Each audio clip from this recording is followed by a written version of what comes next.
Welcome to Family History Mysteries, a podcast that tells the stories uncovered through family history research, the unexpected stories of everyday people. I am an avid family historian who has been compiling my family tree for over 15 years, with nearly 20,000 people recorded in my trees. And please put a review on my podcast. That will certainly help in getting the word out there and creating more listenership. Episode 273. Bully Hayes, Part 3. Hayes remained for a fortnight in Nelson, of which the reports show that he had quite a lively time. On the 30th of September 1864, there was a court case in which Captain Hayes was sued by James Pawson, a labourer, for £17 for payment of wages due from the 19th of August to the 23rd of September for cutting firewood and for doing other work on board the Black Diamond, and in connection with that vessel W. Turner, seaman and labourer, also sued for £17, and W.G.R. Holland for £7. Evidence for the plaintiff was that they were engaged by Hayes at 10 shillings per day in their food. Hayes denied the terms of the bargain, but it was proved by the men and the second mate who heard the agreements made. The bench deemed the claims excessive and gave judgment in each case for 2/3 of the amounts claimed. The chief mate, John Till, sued the master and owner of the Black Diamond on the same day for £76 of wages and cash lent to the master. The private debt was struck out, and after evidence in the course of which Hayes admitted that he had falsified the logbook by throwing overboard the original book and writing a new one after the seizure of the vessel and on behalf of the mortgagee, the owners were found to be liable to the plaintiff in the sum of £22 10 shillings, being one half of the amount claimed with costs.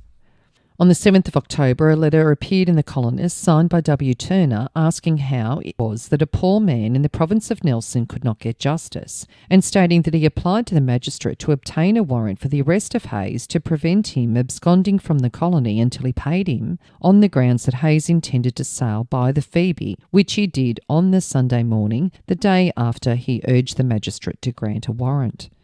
One day he visited the office of the Colonist with the intention of horsewhipping the editor, Mr. Lucky. The editor was not in the office, and when Hayes called, Mr. W.T. Bond was. Hayes produced a whip from under his coat and said it was just as well the editor was not in, as it intended to give him a damned good hiding for what had been written about him in the paper.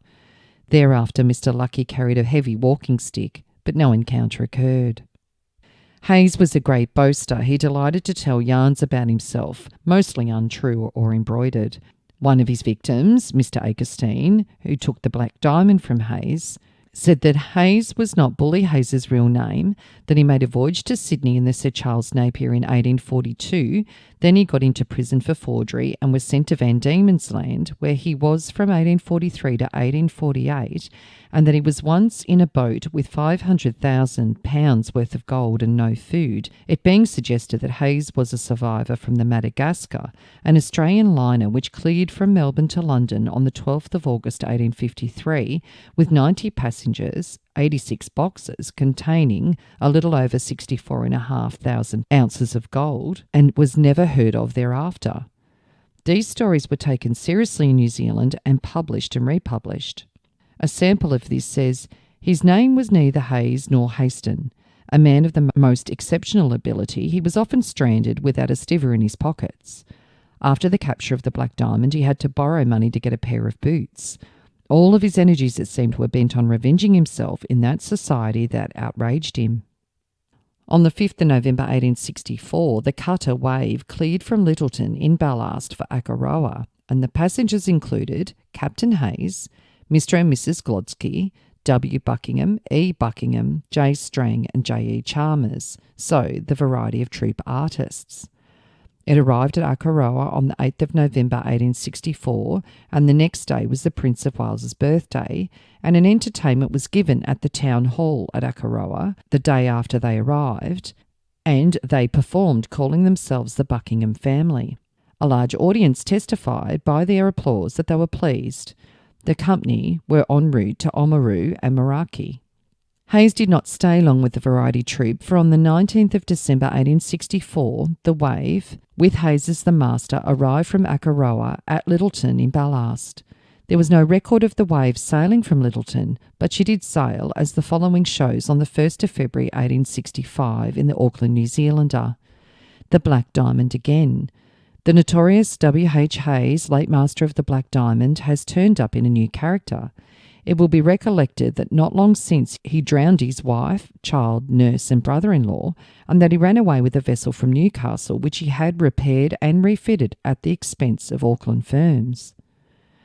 And then on the 20th of January 1865 in the Marlborough Times of New Zealand, abduction.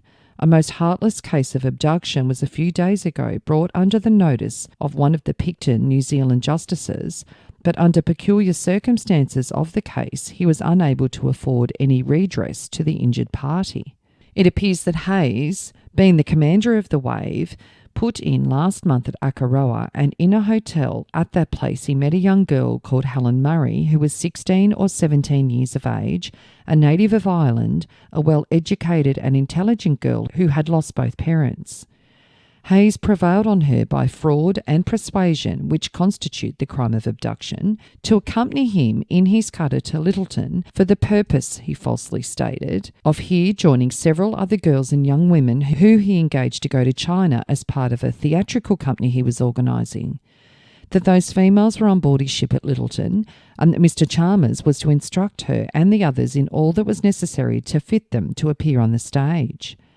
The glowing language in which the bright future was represented induced the girl to embark on the wave and sail to Lyttelton. Hayes, however, had no intention of visiting that port, and he stood on for Pegasus Bay. Mr. Chalmers left the craft there and proceeded to Lyttelton. After his departure, Mr. John Till and Mr. Frederick Seavright joined the cutter, and she sailed for Nelson. Mr. Till holds a certificate as a master mariner, and has commanded a ship between England and India for years. After boarding the wave and getting under way, Mr. Till observed that Hayes was particularly attentive to the young woman, but that she studiously avoided him and seemed to have a particular aversion to his company. She had begged to be put ashore at Pegasus Bay, but Hayes would not do it. They had bad weather and were obliged to take shelter at a whaling station near East Cape, where they remained 2 nights and a day. Here again the girl tried to get ashore, but Hayes would not allow her. He promised to send her back from Nelson to Lyttelton, and the weather moderating, they again set sail. The apartment in which Hayes slept below, and a similar one for the 2 men forward, was the only shelter that the cutter afforded, but all Hayes's persuasions and entreaties could not induce the girl to share the one occupied by him. During the wet and stormy night she remained on deck, and on one night in particular, when the waves were washing over the cutter, she clung to the mast, and during a temporary lull would cling to one of the men, entreating him to save her. She spent her days crying and sobbing, and at night in terror and anxiety, wet and cold. The conduct of Hayes towards her had undergone a complete change, and he now treated her cruelly, using the most disgusting and threatening language, from which he would frequently deviate by inducements to go below, but she firmly resisted. Matters stood thus that when the cutter entered Tory Channel and anchored near Jackson's whaling station for one night, Hayes lost all command of himself and determined that the girl should go below or he would put her ashore. He dragged her most violently, tore off her clothes, and eventually lifted her into a boat to take her ashore. The night was wet and cold, and with a view to compel her to go on board again on his own terms, he represented her to the pilot as a character that no respectable men would admit into his house. By this time, however, Mr. Till and Mr. Seavright had reached the house, contradicted the statement of Hayes, and refused to re-embark or sail any further with him. Mr. Hebley enabled Hayes to bring the cutter to Picton for the purpose of engaging a couple of hands. She arrived at Picton on the 13th of January and sailed again for Nelson on the 14th of January. Meanwhile, Mr. Till, Mr. Seavright and Helen Murray arrived at Picton, and Mr. Till proceeded to the government officers and reported the case to a justice of the peace. Our legal machinery could only punish Hayes for common assault if we could catch him, but in our opinion a Supreme Court would treat it as a case of abduction. Hayes has escaped for the present, and we're happy to say that Helen Murray was at once taken into the family of a gentleman at Picton, where she's had a more suitable situation than that which she was induced to leave. John Till, it will be remembered, was mate with Hayes in the Black Diamond, and he'd lent Hayes money. Frederick Seaverite was probably the F.H. Seaverite, who in 1869 was said to have applied to Hayes to provide him with coloured labour, as he sailed with Hayes in the Atlantic, and he was on board when Hayes was arrested. Apparently Hayes had stolen the Wave, and the following shows the sequel, which occurred in January 1865.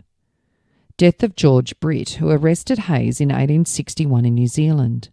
Mr. Britt was the only survivor of the boat's crew that sailed down from Queen Charlotte Sound in late summer of 1865, armed with a warrant to arrest Hayes, who was wanted for running off with a cutter from Akaroa and abducting a girl.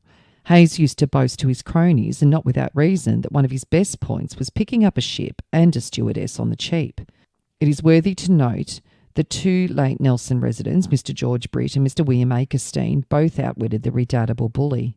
When the warrant from Akaroa reached Constable Overend at Picton, he made inquiries about the Sound and learnt that a strange craft had been anchored behind Pickersgill Island.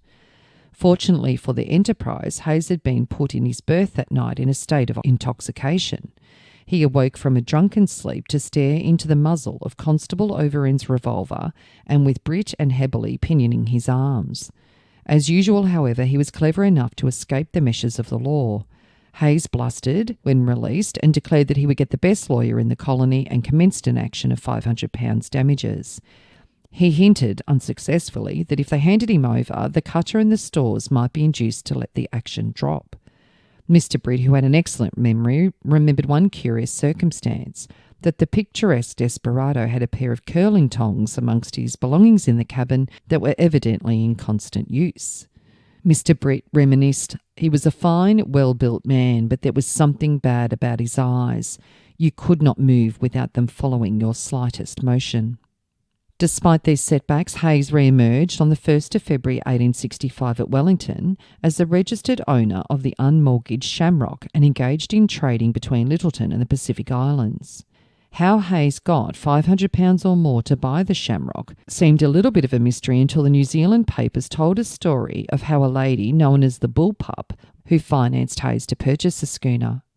The Shamrock sailed from New Zealand to the South Sea Islands and left Fiji for New Zealand on the 8th of May 1865, arriving at Lyttelton on the 19th of May with several passengers, 60,000 oranges, 4,000 lemons, 2,000 coconuts, 10 pigs and a package of curios consigned to W.H. Hayes, the master of the Shamrock.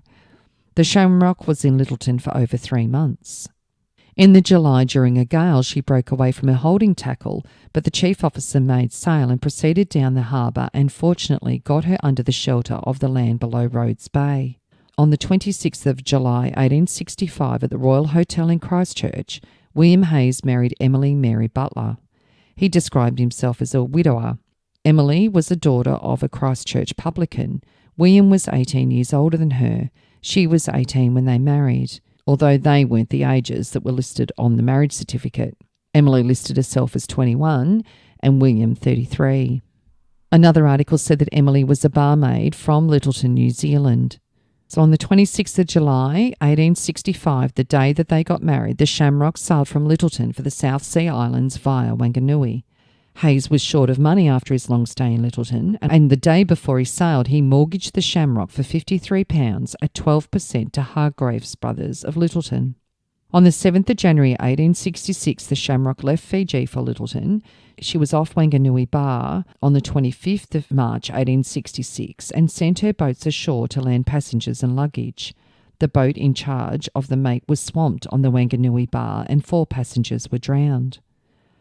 On the 2nd of April 1866, he returned to Lyttelton from Fiji and Tonga with 30,000 oranges, 20,000 lemons, 15,000 coconuts, 50 hogs, 2 canoes, oil, shell, coral, war clubs, spears and house mats.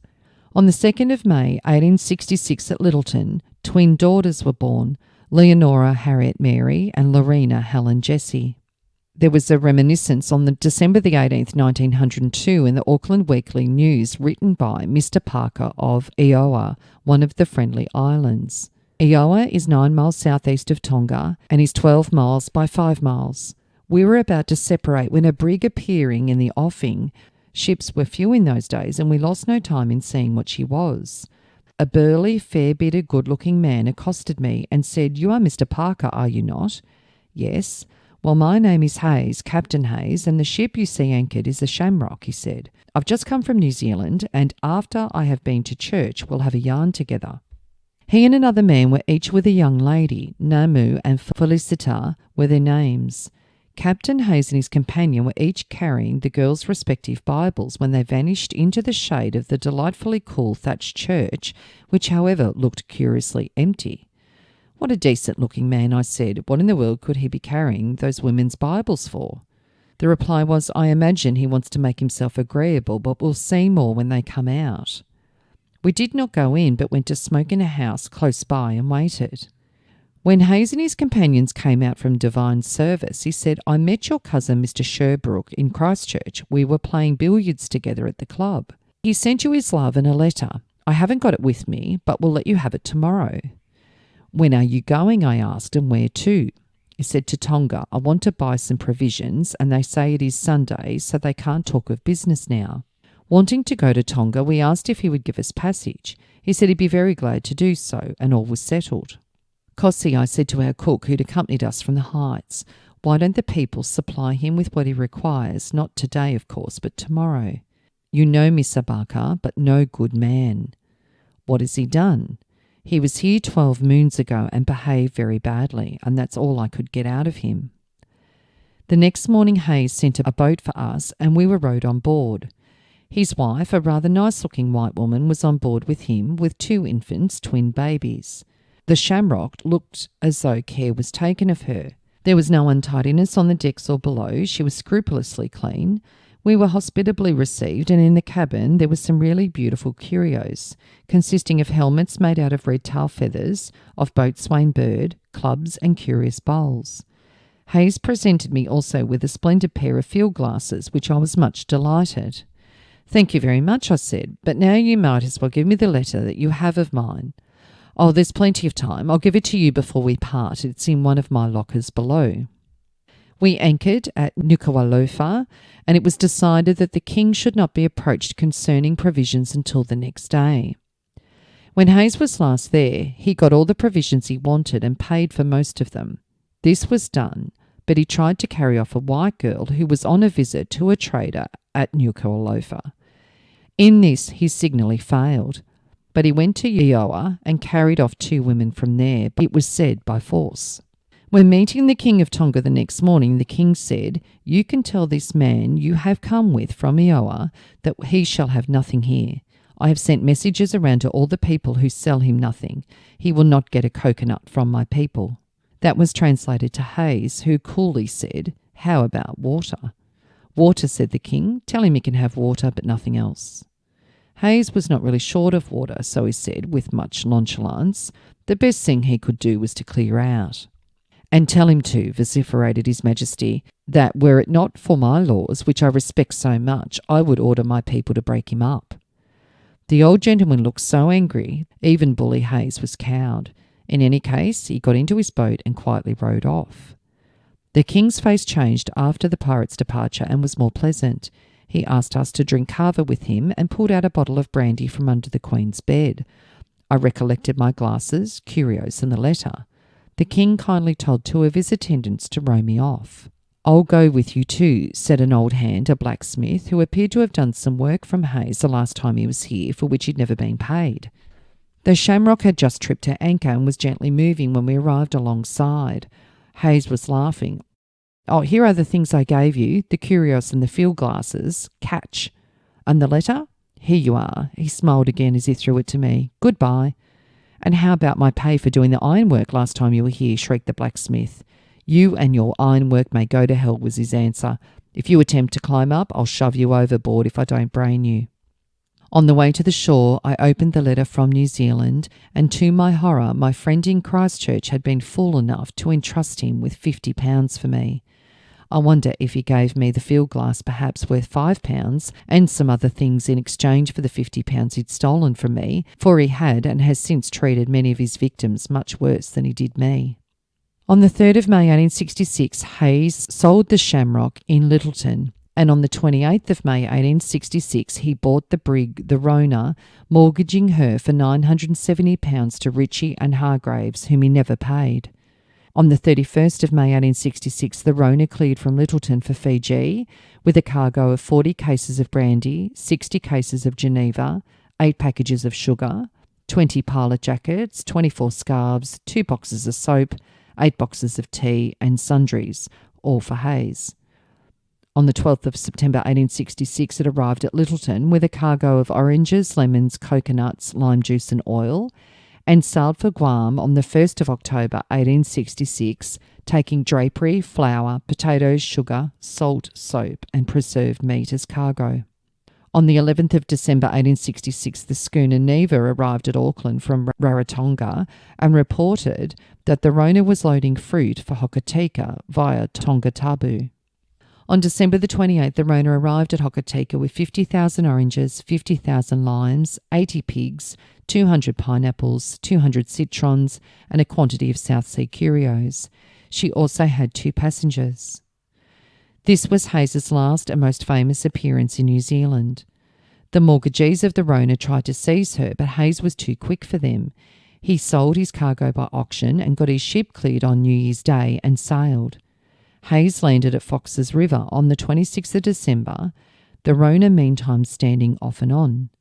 After a few hours she headed to Hokitika and anchored in the roadstead. On the 4th of January 1867 in the West Coast Times, some potent attraction on shore must have influenced the movements of the brig Rona, for although she sailed on Wednesday, she hung about the coast until yesterday, and then, after communicating with the lioness, took her final departure. It is said that Hayes had lent his flags for New Year's decorations and waited for them. But it was also said that Hayes had some tons of gunpowder on board, which he sold to the Maoris, and it's alleged that though he was paid for his curiosities, he did not deliver them. All that is certain is that he had to get away, or the Rona would be seized by mortgagees. On the 16th of January 1867 in the Auckland Southern Cross, Captain Hayes again. The veritable Captain Hayes of Black Diamond notoriety arrived off the port at Auckland yesterday morning with the brig Rona for provisions on his way from Hokitika to the islands. Not being desirous, however, for obvious reasons, of renewing his acquaintance with various Auckland merchants, the captain contented himself with sending his mate to town to purchase stores. On his arrival with 2 boats well manned, the mate described himself as master of the brig Haywood, 3 months out of Adelaide on a trading voyage. They ran short of provisions and purchased a supply of oilmen's stores, ship chandlery and provisions. He produced no ship's papers and was not communicative as to his voyage and refused to make any report. Captain Williams, the boarding inspector and searcher of HM Customs, left for the vessel during the day and on his return in the evening reported to her to be the brig Rona of Captain Hayes with a clearance from the Hokitika Customs bound to the South Sea Islands in ballast. Captain Hayes was accompanied by his wife and 2 children and mustered a strong crew. The vessel was found in a dilapidated condition and Captain Williams endeavoured to persuade Hayes to put into port, but of course without success.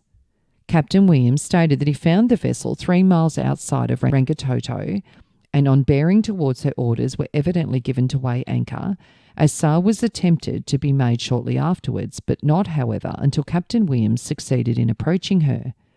She continued to stand off and on, and while Captain Williams remained, but after he had left bore inshore and dropped anchor again to await the return of the boats.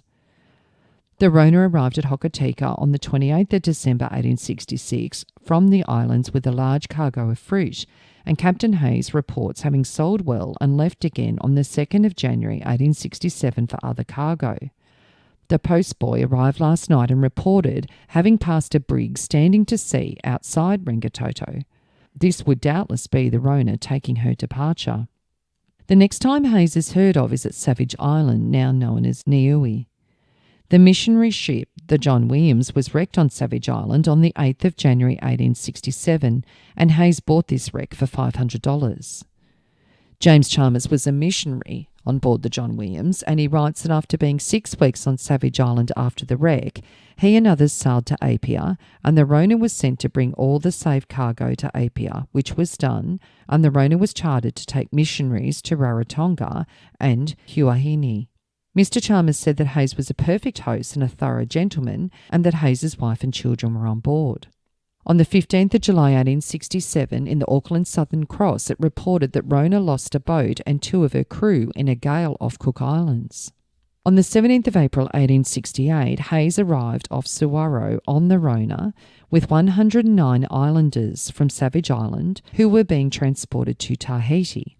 He found Captain Handley B. Sterndale and a work crew of 18 men, 2 women and 3 children whose food supplies had run out.